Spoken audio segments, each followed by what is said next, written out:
I kept on reading the name of the podcast and I was like, Shameless. I said, I was just laughing because I had a lot of shame. I can just put my shame out there for everyone to laugh. And then people are able to identify with their various pains and then they can connect authentically with you. So I feel on Monday, I wake up on Tuesday with an energy that Monday cannot even accommodate. Marketing 5 years ago is not the same. Something has changed the game, which is AI. Over the years, yes, I've done a lot of training programs that have seen people transformed from nothing to something. And it gives me that fulfillment. It gives me that fulfillment a lot. You know, when you failed already in life, you've seen a lot of, Nigerians call it shaggy, that you've seen a lot of problems until you've given up. When I mean I failed a lot, I was not the brightest in my class. I remember when we were doing our final year in the university, I would just have my 2 on 20. It was fun for the teacher to laugh at me.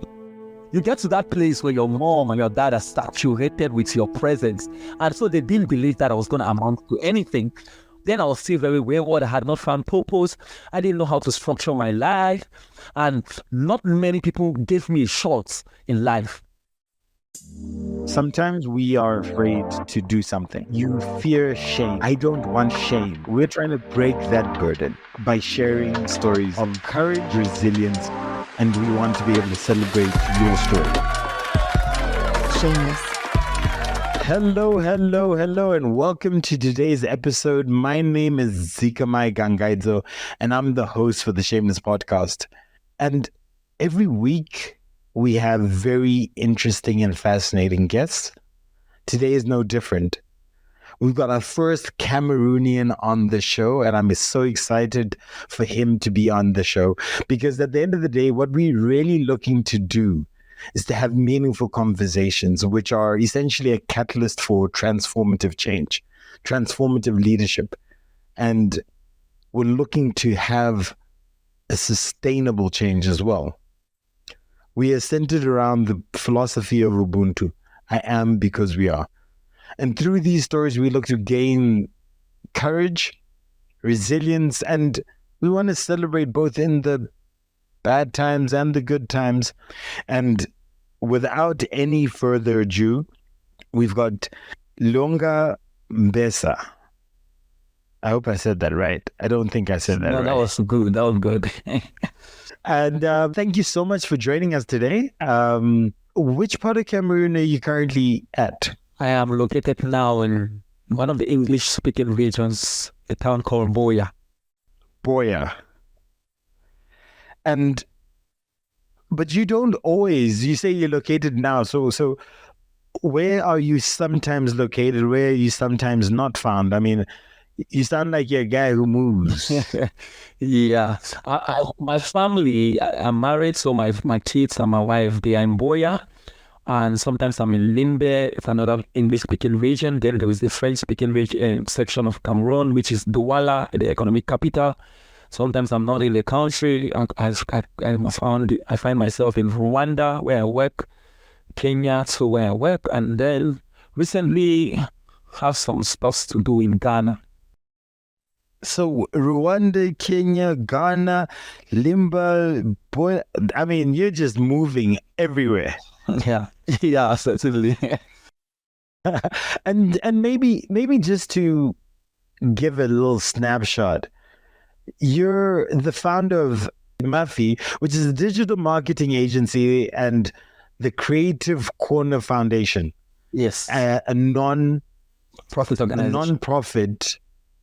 organization. So in 4 words, I think you described yourself as a storyteller, entrepreneur, father, and visionary. So which one of those 4 would you consider that carries the most weight? Like which one, if you had to pick one, which one of those 4 would you put forward as the first? I think a father, because I'm like a father to a lot of people. You're a father to a lot of people. And Yeah. wait, so explain that to me. When you say a father to a lot of people, you're talking about the impact that you give and you pose across the different spaces that you work in. Yeah, Is that that's right? Exactly just that. And why do you feel like you're a father? What makes you feel that way? What makes you carry that responsibility? Okay, because we have this, under the Creative Corner Foundation, we have this small group of creatives where we call them the Creative Hub. And it's a group of creatives that want to improve on their digital skills by learning from each other and the experiences of maybe the older generation in the creative industry, and then they're blending it to the younger generation. So I'm like a father who is of the older generation because I've been in the creative field for over 9 years, and most of them get to call me, hey boss, hey daddy, hey. So I just showed a lot of responsibility on how they conduct their business around Africa and within the territory Cameroon. And even they draw basic things like marketing plan and still get back to me and say, hey, let me go through this thing. I think I'm messed up somewhere. And so you are like the head of an institution where you run back and forth with youths and try to improve on their skill sets. And you know, the beauty of that is that not only do you shape the future, but you also transform the lives of many as you embark on your journey. Is that fair? Yeah, that's very good, because and the worst part about it is you have to be constantly aware of stuff where you are constantly learning, you're constantly improving. Because marketing 5 years ago is not the same. Something has changed the game, which is AI. And you cannot approach marketing with the same methods. Like back then, you can just write a marketing proposal, get it out there. Now you have ChatGPT that can do the same thing, another bot that can humanize that same stuff, and then it just gets to the space of implementation. So I find myself going back and forth in my books, in my studies, reading everything material I can lay my hands on, so that I'm not caught off guard with these people I'm trying to raise. So I'm going to come back to that idea of constantly learning and the world changing, and I'm going to continue with introducing you to our audience, right?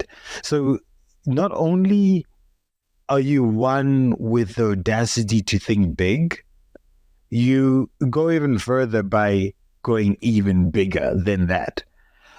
So would you say that you are somebody who is ambitious? Not really. I want to use the word ambitious because there's a lot that has not been introduced properly in the African communities that we exist in. Okay. So in a town like Nairobi, my friend calls it Nairobi, where you get there and you see a lot of structures, you see a lot of there's entrepreneurship and there's leadership there, but it's structured in such a way that it's an organized community. Then you have a small village, maybe in Accra, who doesn't know much about that, where people don't know what it takes to do business at a very high level. And so some of us are just called to bridge that gap, where we introduce the excellent concepts of business to our basic communities, so that we can tell the average young man, young lady that, hey, you can be better than what you are aspiring to be. And maybe the levels you're giving yourself, they are nowhere within the ecosystem of the world stages. So you have to do better, you have to learn better. So I don't think it's ambition. I just tend to want to I give myself challenges where I want to beat the next. I set this record, I beat it this year. I think in marketing, I told myself by 2021, I was going to resign from the dating jobs in marketing. For example, doing the basic designs and all the like, because I knew I was going to raise a lot of people. And when I tabled my resignation to the public space in 2021, a lot of people were like, no, you're the best. You run a lot of stuff that are good. You're the only one who can get this content and this marketing project done. Why are you resigning? You have not seen anything in your career yet, but it was a short-term career. It was something I had orchestrated from the initial conceptualization of the company. I was going to just learn the skills so that I know what it takes to be a graphic designer. I know what it takes to be an app developer.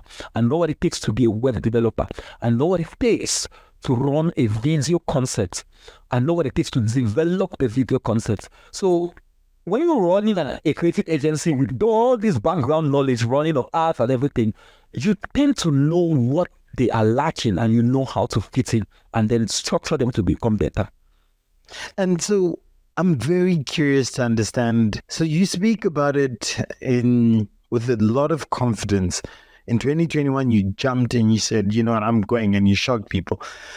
But I'm curious to understand whether you had any doubt when you were jumping, when you were making that decision to shock the public. Did you have doubts? Let me just be honest. This is the Shameless Podcast. Let's put out our shame there. Just put the shame out on the table. That's fine. In 2016, when I started as a graphics designer. That's the studies I went for. After doing my computer engineering and everything, I went for graphic design as the first skill set I was going to acquire. But I had this friend, he was excellent at graphic design, and as of 2015, he was bagging the big contracts around the nation. So he was a friend, so I thought. So I kept on sending him my designs, and I'm like, guy, check this out for me. Is it better? Where can I improve? And then one day he shocks me. He tells me, hey guy, stop sending me this rubbish and stop filling my DM with irrelevant stuff. That's why I took the challenge, and I was like, hey, guy, give me 5 years, I'll retire from this thing and I'll be the best, better than you, better than anybody you've seen. And that's why you see I had to acquire all the skills. I consumed material like a hungry beast. and by 2019, I was already in Nairobi doing some good stuff. The guy was still local. I'm talking to him now, he's still local. He didn't even move. He didn't move. And by 2020, I was doing video concepts for the American embassy. This guy was still local. Like, he was still within. As a matter of fact, Orange, the network company had held him down and given him a good contract, so he was earning salaries. But when Orange came to me and the opportunities came to me to get a big contract like that, I said, no, I'm going to do my marketing. I've got to stay here. I want to be the best. So this guy, I beat him so badly, he started recommending me. And I think 2 days ago, he sent me a personal message when I was on a live conference, a webinar with these guys from the UK that are doing exceptionally well, right? So these guys were like amazed at the things I was sharing about a particular project I'm doing under the Creative Corner Foundation. And the guy wrote to me and said, that guy you are speaking to is a mentor. I've never had the privilege of talking to him. I just follow him on IG. And you're already talking to him. And until the guy's commenting and sending you quotes on LinkedIn, I was like, yeah, thank you. You know, you have to answer. So it is a Shameless Podcast. Let's just be honest. So I was so proud about it. Like, yeah. And you know what? The beauty about that for me is that hunger that you had. Where do you think that hunger came from? That betrayal that you had from him? But do you think that there were other things? Yes, tell me. Growing up, I'm from a house of 6, and my mom, she really didn't believe in me because you know what it means to raise a boy that is very problematic. So I was the guy who never wanted to study, did not care whether I would pass. I just really, the problem child. So you get to that place where your mom and your dad are saturated with your presence. And so they didn't believe that I was going to amount to anything. Unfortunately, I think I'm the highest in my house, amounting to something. So this motivation was already there in me, where people didn't believe in me. And not many people gave me a shot in life. And most of them were like, hey, forget about that guy. He's going nowhere. He just wants to drink beer. He just loves clubbing. Then I was still very wayward. I had not found purpose. I didn't know how to structure my life. I think one of my friends told me I was going to marry in 2033. And shockingly, I'm like 4 years in marriage. And the guy is still single. So a lot happens. And everyone around had already given me the I will not succeed vibe. So this guy just did the icing on the cheek. And when he did that, I went back home. I told my parents, I want to travel out. And they said, we can't send you out. You are not even serious about your life. So it brought a lot of problems between me and my dad. I told him, I got so angry. I said, this is the last time I'm coming to this house. You guys will watch me on TV. I was really that bitter. Actually, that was just me being childishly bitter. And all of that generated a huge hunger for success. So I fail on Monday, I wake up on Tuesday with an energy that Monday cannot even accommodate. And most of the time, people tend to say, "Guy, where are you from?" So I keep on telling them, where I'm coming from, I was already known to fail. There is nothing you can tell me. I just have one target to succeed. And so this guy just ate the cake for me, and I've combined all of that, and I was a beast on the street. I still think that some stuff, when he looks at my projects I've executed, he tells me, "Man, you are very creative." Like, people now tell me, just sit on your computer and work. You are one of the best videographers we've seen. Sometimes they say you are one of the best web developers. So they don't know where to really hit me. But I still remain one of the leaders of the industry, even after not working for 2 years. and so you come across extremely confident, right? And where do you think you got that from? That confidence? When you failed already in life, you've seen a lot of, in Nigerians call it shaggy, that you've seen a lot of problems until you've given up.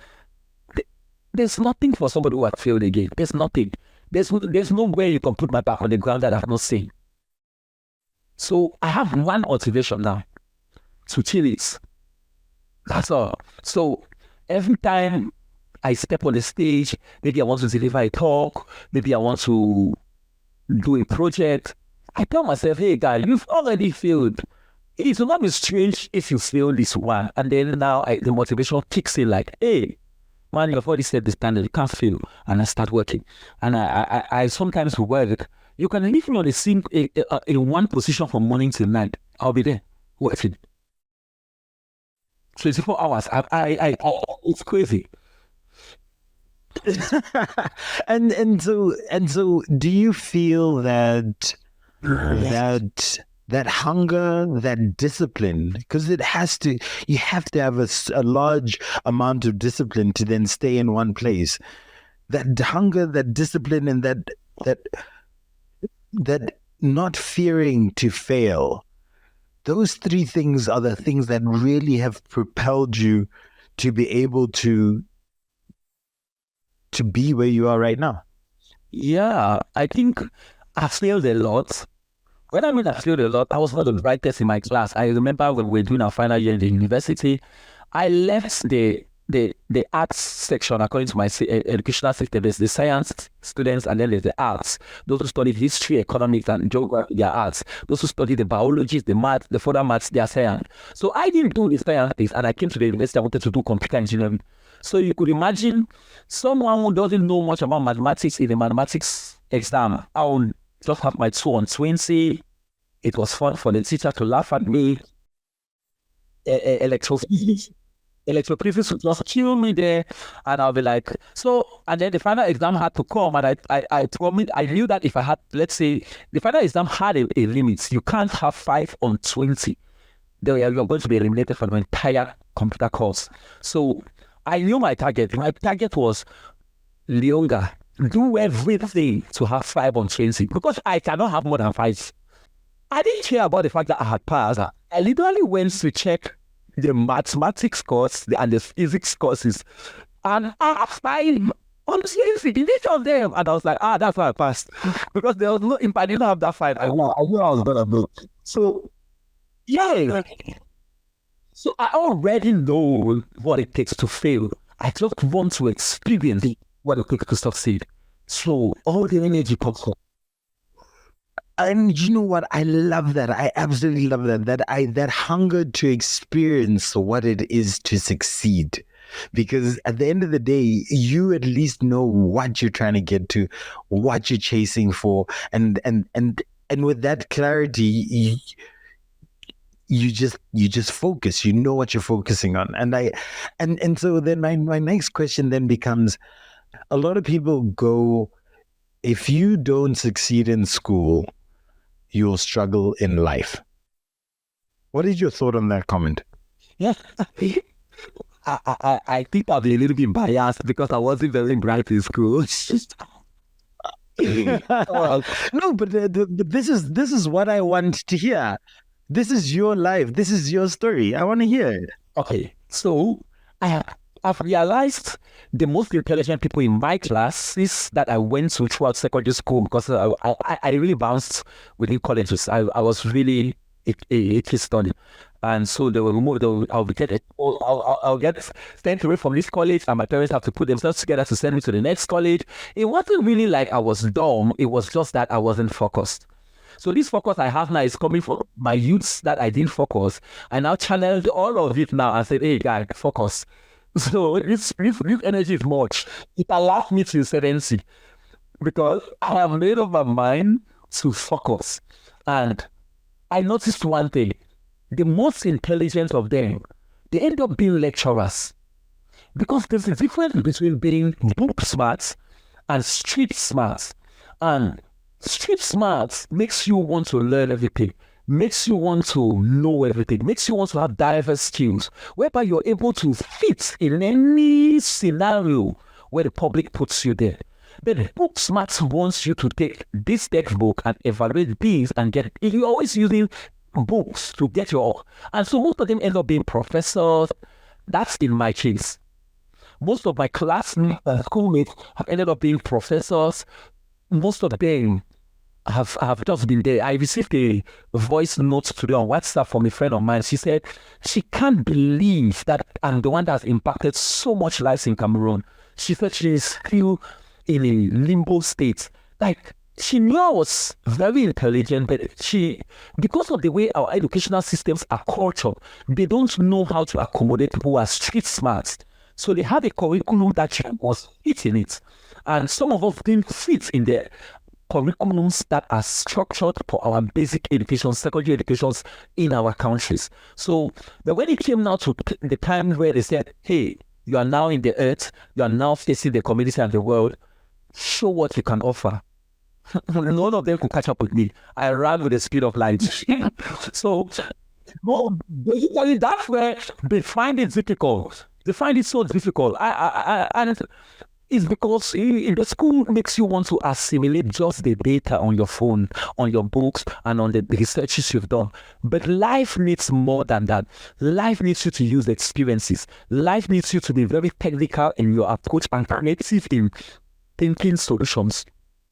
And education is so rigid within the most African communities that it's always within the parameters of syllables. If you can assimilate these syllables, you are able to reproduce this in the examination. You are the brightest of them. And I think for me, what you're saying is so beautiful, because the world at times can make you feel like you are an outsider, or can make you feel like a hero.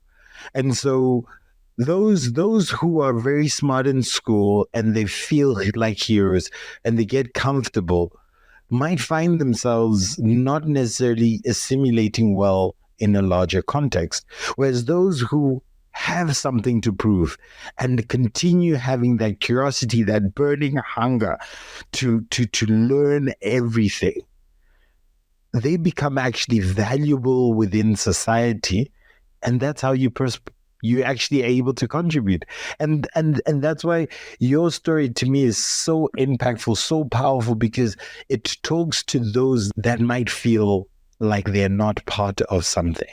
And so then my question now becomes about, why did you become the founder of MaFfy? Okay, so when I started, I told you I started as a graphic designer, and there were not many in my communities. There were just this few, and then my friend that was doing exceptionally well. He was like the god of them all. So I kept on pushing, and then because of my love for knowledge, I realized that graphic design was just a fraction of marketing. It was like the smallest version of it. It's so basic that I wasn't satisfied. So I went out to pages, I went out to apps. Then when I had known a lot of all of these things, that I went out to study what it means to do digital marketing. I took a short course on it. I started understanding it. I listened to a lot of mentors. If I haven't watched videos on digital marketing, I'm talking more than 1,000. I was always watching videos. I still do that till now because it has just become a habit. And I learned now that, there's more. Then I had to now create an agency because I wanted to channel the resources that came from these skills that I had developed to a certain potential somehow right. So I created the agency, and then I got in some staff. I started training people, employing them, and then from one thing to another, I became a household name within my region. And then from there, because people really understand how I was doing some of the stuff I was doing, because if I ran some marketing campaigns, I would use the most exquisite and interactive videos that were existing as of that time. I used to do motion graphics I still do, but I think the motivation is not the same. Now I know I'm good. Then I knew I was not good, and I wanted to be I wanted to be progressive. And you don't know how, it's just the hunger. So that hunger alone is what pushed me to create the company. And then the company started doing well. For somebody who didn't know he could maybe afford his basics, I started moving now to getting myself my own house, and then started traveling, buying cars. I said, hey, this thing is working. And then I started investing more in it. Then I stepped up now. I pulled myself out of it, and then I understood what personal branding was all about, where I now started doing a lot of personal branding, started teaching people how to do personal branding, because no matter the energy you put in your organization, the research don't lie. Dangote doesn't have the amount of followers as Dangote himself. The Dangote don't. Elon Musk is more followed than Tesla. So I've got a question. So we just saw Cristiano Ronaldo literally overnight to get 1 million YouTube followers in video. And how long does that normally take people to get to 1 million? That's a lot of work. That's the work you could do for over 7 to 10, even 20 something years. Why is that so powerful in your world? Why is that important, and why is that powerful? Because people want to connect with people, not organizations. Human connection is always, it's ultimate. I want to connect with you. I will not want to connect with a corporation, because a corporation, they stand for something. Most of them are for profit making. Most of them are for satisfying the general public in terms of preferring a particular solution. But connecting with individuals is what man was created to do. Man always wants to connect with their brothers, with their sisters. And so no matter what we do about branding, marketing, individuals always sell out better than corporation. Always. Any day, anytime. That works. But why is it important? What benefit does it give to the world to be able to connect? What benefit does it give that I now see Cristiano Ronaldo on YouTube? Is that changing anything in society? He's one of the most iconic players. He's my favorite player. He reflects what hard work is. He's the first on the pitch. He's the last to leave. I've watched him dominate in every league he has gone to. And the beauty about what you're just telling me is that the idea of personal branding opens up what is possible, even for a mother in Tanzania who's never seen Michael Jackson, opens their minds to see an infinite world of possibilities, and people can actually gain strength, courage, and purpose just by the fact of seeing somebody else. And I guess that's what you talk about when you say you're a storyteller, right? Yeah. That's what I talk about. And so what do you mean when you say, or what relevance does storytelling have in the personal brand? How do those two worlds talk to each other? Okay. I have this quote I post practically 3 times a week. Every day I post it at least 3 times a week. I say, your mindset is everything. The thing is, a lot of people haven't gotten to that point to understanding what personal branding can do, because they still are within the ranks of just observing. They are just consumers. They've not decided to want to build legacies. And I tell people most of the time, at the end of your life, you realize one thing. It's not the cars you buy, it's not the money you had. It's that feeling you always give to people when you're around. And that's what you must capitalize on. Two people are never the same. Everybody brings a different flair to the table. And personal branding helps you to stand on that uniqueness and then express yourself much better. So when I say I'm a storyteller, I'm saying I'm able now to channel my difficulties. Now it looks, we are laughing about the fact that I was dumb in school, but my parents didn't laugh because they paid the tuition. Yeah, they paid the tuition. They paid the tuition and it doesn't work for their wallets to say, hey, this guy is not doing well when I'm paying this kind of fees to school. And I went to a boarding school where you go to school and the tuition is really high. So even though I was dismissed from there and I went to this, with another one, and I was still removed from there, and I went to a lot of schools because of that kind of character. And I am not ashamed. I'm not ashamed of my growth process because I have owned it. I have owned it because in every stage that I was looking like I was missing it, I have been a constant student of learning how to evolve. Most people don't want to invest in personal branding. It's very expensive. And sometimes I tell people it's as important as from the pictures you take. I like Nunu because she takes fantastic pictures because every picture tells a story. Every great picture tells a story. Every great post in an environment communicates something. And it's never really the write-up that you put on the post. You can just take pictures. Sometimes they tell their stories on their own. It's a work of art. Pictures they will always remain a form of work of art, where people can really know that this person is happy, or this person is sad, or this person communicates value, or this person does not. So we have to find a way to making everyone understand the place of this branding. Because it's in the 21st century, there are two things that are going to give you money: personal branding and your investments in relationships. And you know what, that's beautiful, because at the end of the day, the relationships are what creates your tribe, your group, your connections, and we become stronger not because we are alone, but because we are a collective unit. And so, talking to that point in particular, you're on a journey to impact 5,000 plus youth and women within Cameroon over 8 years. You passed it already. Okay, so you've already impacted. So what's your next number? Because you dream big and then you go bigger than that. So maybe we start with, what impact did you have? What did you do? Explain to us what this impact was. Okay, so because I'm in the creative space, I founded the Creative Corner Foundation alongside my SG, and we are both in the creative space and realized that mentorship in the creative space doesn't exist. And then also because in my country at the moment there's a crisis.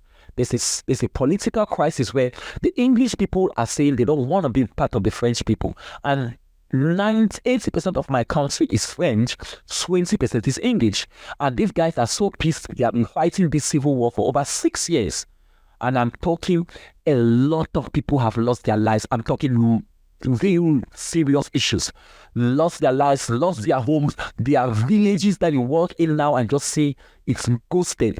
Schools have been closed in many localities. And I told myself this foundation will help a lot of women first who are from those kind of localities, because we can bring them great training programs where we empower them, give them stuff to go and start a business. Teach them how to do the business, maybe teach them baking, maybe teach them wig making, maybe teach them local soap production, maybe teach them digital marketing, or maybe branding videos. Those basic skills that someone can make a livelihood out of it rather than sitting idle. And so we've been doing that over the years. It's called the Reach Out. And just in June, May, we did the last Reach Out for this year, where we had over 500 women from those kind of localities sit. And then I also have the Inspire Creativity program where we are educating primary school children on how they can maximize the potential of information technology and AI. And we walk around from these public schools that don't even see computers on a daily basis. And we talk to them, and we go there with our computers, and we teach them. And some of them we give them our soft computers for them to work. And then we educate their teachers on how to use AI to teach these students and improve on their knowledge on how to prepare notes. And that alone, this year we hit over 700 kids. And the school's semester is soon starting, and we are going back again to make sure we get to over 2,000 at least this year. So over the years, yes, I've done a lot of training programs that have seen people transformed from nothing to something, and it gives me that fulfillment. It gives me that fulfillment a lot. It's so bad in Africa. A lot of people take the funding and don't do the job. I have not yet even applied for the funding for any of the projects I'm doing. I think I told my team next year we could try to see if funding could come in, because I think money in the right hands can do much more than the money in the wrong hands. So we are trying to get to, and that's just it. That's the story. And how about if there's one person just there by themselves and they've listened to what you have done, what you are doing, and they want to get involved? How would they do that with you and join you in your journey? It's a system. It's a system. We know what we are solving, a problem that the community is facing. So they don't need to do anything to join me. They just need to come in, and then we show them what we are doing, and then they go with the flow, which makes it much more easier, because yes, there are kids in Cameroon who don't know anything about IT, and they are going to school. Then they don't know anything about AI. They are just going to school, and that's the problem we are solving. We are solving the problem also of women who are doing nothing because of the Anglophone crisis. So it's a problem, and we just need people jumping in and more hands on deck to solve. That's all. And therefore there's actually then no wrong person. It's open for anybody. Oh no, they are wrong people. They are definitely wrong people. They are definitely wrong people. Oh yeah. Yeah, because somebody who doesn't have the community at heart, somebody who is not selfless, somebody who doesn't put his needs behind to make sure, like when we are doing stuff like that, sometimes we haven't eaten. We've not taken lunch, we've not taken breakfast, and we are making others take breakfast and maybe have lunch. So it must be somebody who has sold out to change their community.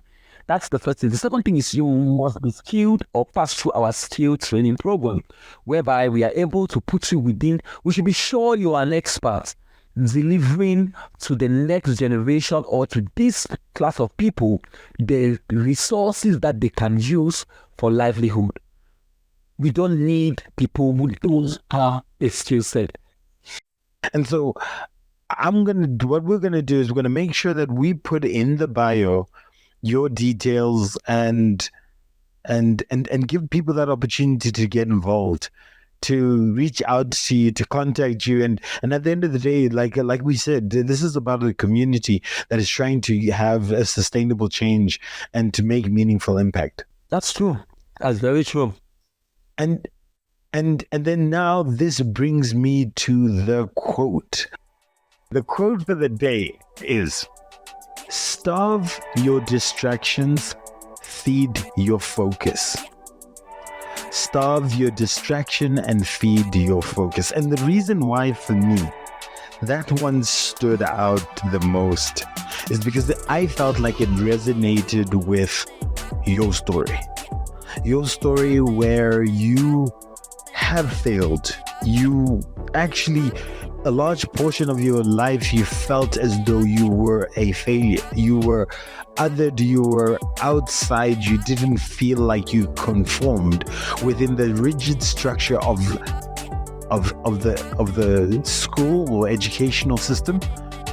And within that was that was a set of distractions that didn't allow for you to see the full potential of what you could be. And when that friend of yours betrayed you, essentially, you realized that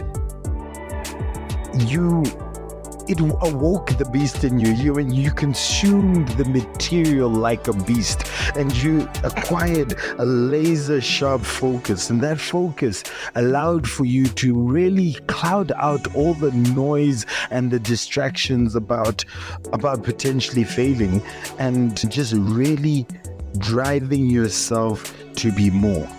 And even as your parents, and you went up to them and you said, I'm leaving, I'm not going to be local, I'm going beyond what is imaginable. And they couldn't believe it, and your father started fighting with you. At the end of the day, you said you were determined and you were focused towards what you wanted to do with your life. And even though the distractions in life always kept coming through, whether it is you have failed so much in life that there's nothing more that you could fail in, you said, screw it. I'm going to prepare myself. I'm going to equip myself. I am going to eat everything I can. I'm going to become more. And I am going to block out the noise that society sometimes pushes onto you and really tries to stifle the person that you are. And you found your purpose. Within your purpose, you had your focus and you worked.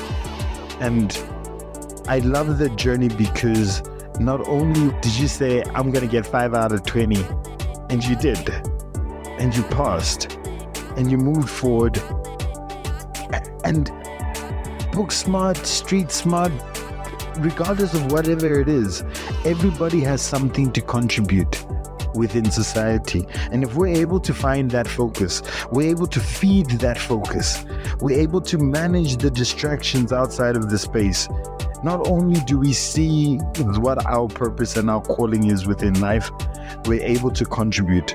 And your contribution thus far, I mean, last year you smashed straight through 5,000 people, or young youth and women, in terms of impact. But you have built yourself from not only a graphics designer, but within the personal branding space, within social media space, you've given yourself the boost and all the skills that you need through ambition, through your community, and through the impact across. And when you reach out, and in May and June, over 500 students or youth and students educating and empowering, and over 2,000 children is what your target is, there is no room for stopping. There's no room for mediocrity. There's no room for distractions. Your focus right now is so beautiful, and you keep true to the pillars of authenticity that helps you connect with others, and others connect with you. And I think that's the beauty of what it is. This conversation for me has been phenomenal because I can feel the authentic nature, the passion that you have, and you go, I don't want everybody. I want people who truly believe in what we're trying to do, who truly want to serve others, who truly want to make an impact, and who are capable of doing it. And with that, and for that, I say, may your journey continue to starve the distractions and feed your focus. I look forward to watching your journey. I look forward to seeing what more you are able to do. In fact, beyond that, not only do I hope our listeners can jump in and also provide that impact, I hope that we can continue this journey with you, not just in this podcast, but many ventures beyond. It's been an absolute pleasure having you today. You've made me laugh. You really shared your story, as colorful as it is, the true storyteller. You know what? Keep up the good work, and I really just thank you for coming onto the podcast today. I am so grateful. I was honored to be brought on, and it was quite fun. This podcast is brought to you by Transformation Leader. You can follow us at www.t4leader.com.